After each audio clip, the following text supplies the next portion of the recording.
মিত্র দেশকেও এখন ছাড় দিচ্ছে না ইসরায়েল। কাতারের রাজধানীতে তেল আবিবের হামলা গোটা উপসাগরীয় অঞ্চলকে ঠেলে দিয়েছে নতুন বিপদের মুখে।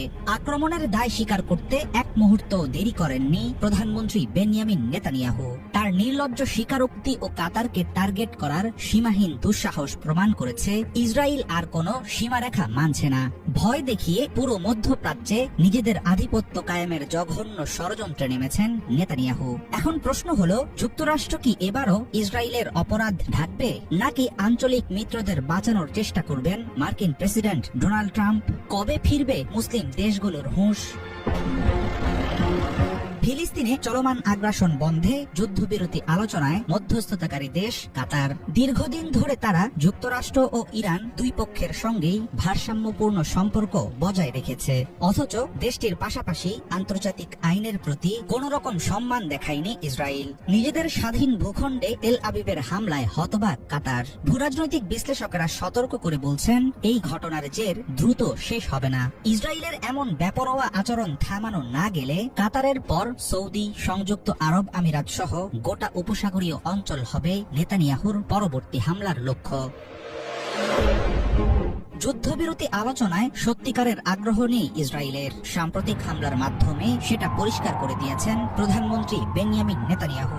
গত কয়েক মাসে একের পর এক আগ্রাসী পদক্ষেপ নিয়েছে ইসরায়েল, যেমন ইরানের বিরুদ্ধে যুদ্ধ শুরু, সিরিয়ার ভূখণ্ড দখল, আঞ্চলিক সশস্ত্র গোষ্ঠীগুলোর শীর্ষ নেতাদের খুন এবং গাজায় ফিলিস্তিনি হত্যাকাণ্ডের মাত্রা বাড়ানো। তবে মধ্যপ্রাচ্যে যুক্তরাষ্ট্রের সবচেয়ে বড় সামরিক ঘাঁটি রয়েছে এমন দেশে সরাসরি হামলা তৈরি করছে ভিন্ন মাত্রার আতঙ্ক।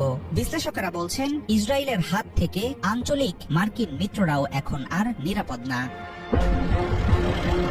কাতারে হামলার বিষয়ে যুক্তরাষ্ট্রকে আগেভাগে জানানো হলেও ইসরায়েল একাই আক্রমণ চালিয়েছে, এমন দাবি মার্কিন প্রেসিডেন্ট ডোনাল্ড ট্রাম্পের। তবে বিশ্লেষকদের সন্দেহ, এর পেছনে অবশ্যই আমেরিকার নীরব অনুমোদন ছিল, কারণ যুক্তরাষ্ট্রের গ্রিন সিগন্যাল ছাড়া এমন দুঃসাহস কখনো দেখাবে না ইসরায়েল। হোয়াইট হাউসের পক্ষ থেকে দেয়া বিবৃতিতে বলা হয়, হামলার আগে মিত্রদেশ কাতারকে সতর্ক করে দিয়েছিল যুক্তরাষ্ট্র, কিন্তু এমন বক্তব্যকে মিথ্যা বলে প্রত্যাখ্যান করেছে কাতার। অন্যদিকে হামলার ঘটনায় নিজের অসন্তুষ্টি প্রকাশ করেই দায় সেরেছেন ডোনাল্ড ট্রাম্প। কাতারের মধ্যস্থতায় ফিলিস্তিনের যুদ্ধবিরতি নিয়ে আলোচনায় গাজার যোদ্ধারা বিভিন্ন প্রস্তাবে সম্মত হলেও বারবার শর্ত বদলেছে ইসরায়েল।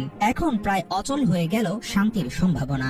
দোহায় স্বাধীনতাকামী গোষ্ঠীর নেতাদের টার্গেট করে তেল আবিবের হামলা সম্ভাব্য যুদ্ধবিরতির কফিনে ছিল শেষ পেরেক।